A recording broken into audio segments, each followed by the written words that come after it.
अस्सलाम वालेकुम students, YouTube channel accounting with sir Umair के साथ मैं एक बार फिर हाजिर हूँ। स्टूडेंट्स, आज मैं आपको जनरल जर्नल जो कि फर्स्ट ईयर कॉमर्स अकाउंटिंग का टॉपिक है, इसका एक और सोल्यूशन करके दिखाऊंगा।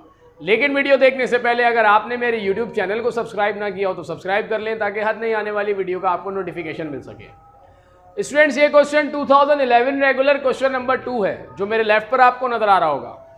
क्वेश्चन रीड करें तो इसमें कहा जाता है giving following is the general journal of MS Amber Traders. यहां पर हमें कुछ एंट्रीज बनाकर दी गई हैं। जनवरी 1 कैश डेबिट 60,000 और कैपिटल क्रेडिट 60,000, जनवरी 4, जनवरी 5, जनवरी 6, 10, 12, ये मुख्तलिफ एंट्रीज हमें बनाकर दी गई हैं जनरल जर्नल में। और रिक्वायरमेंट में हमसे कहा जा रहा है write down a transaction for each journal entry recorded in the general journal of Amber Traders. हमें यहां पर स्टूडेंट्स ट्रांजैक्शंस बनानी है। वैसे तो हमें ट्रांजैक्शंस गिवन होती हैं और हम उसकी जर्नल एंट्रीज पास करते हैं, लेकिन यहां पर हमें जर्नल एंट्रीज बनाकर दी गई हैं और हमें इसकी ट्रांजैक्शंस बनानी है। फॉर एग्जांपल, अगर हम पहली एंट्री देखें जिसमें कहा जाता है जनवरी 1 पर इन्वेस्टमेंट की, तो एंट्री बनी कैश डेबिट कैपिटल क्रेडिट। इसका मतलब ये हुआ कि ये हमने इन्वेस्टमेंट की होगी बिजनेस में। हम ये ट्रांजैक्शन बनाएंगे, इन्वेस्ट रुपीज 60,000। जनवरी 4 पे किया शॉप रेंट एडवांस में 80,000। इसका मतलब हमने रेंट एडवांस में पे किया होगा शॉप का 80,000। हमने इसकी ट्रांजैक्शन बनाई paid shop rent in advance rupees 80,000। January 5 bank debit cash credit 10,000। इसका मतलब ये हुआ कि हमने बैंक में अमाउंट डिपॉजिट किया होगा।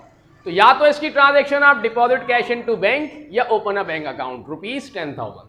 तो मैंने यहाँ ट्रांजैक्शन बनाई open a bank account with cash rupees 10,000। January 6 purchase debit 25,000, cash credit 5,000 और अकाउंट्स पेबल 20,000।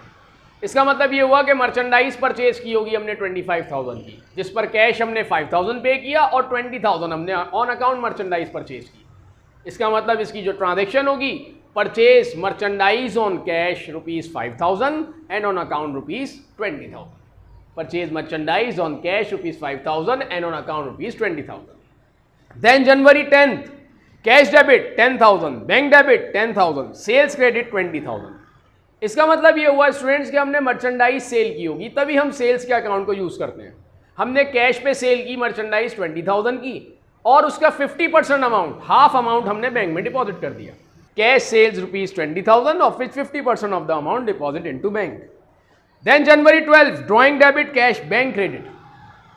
इसका मतलब ये हुआ स्टूडेंट्स कि हमने बैंक से अमाउंट विड्रॉ किया होगा पर्सनल यूज के लिए, तो इसकी ट्रांजैक्शन बनी होगी withdraw from bank, withdraw cash from bank rupees 5,000 for personal use. Owner ने बैंक से पर्सनल यूज के लिए 5,000 विड्रॉ किया। तो ये स्टूडेंट्स डिफरेंट क्वेश्चन था कि जिसमें हमें एंट्रीज बनाकर दी गई थी और उसकी मदद से हमने उसकी ट्रांजैक्शंस बनाई। उम्मीद है आपको ये कॉन्सेप्ट क्लियर हुआ होगा। अगर आपको मेरी वीडियो पसंद आए तो मेरे चैनल को ज़रूर सब्सक्राइब कर लें ताकि आने वाली नई वीडियोज़ का आपको नोटिफिकेशन मिल सके। नेक्स्ट वीडियो तक के लिए स्टूडेंट्स मैं आपसे इजाज़त चाहता हूँ। अल्लाह हाफिज़।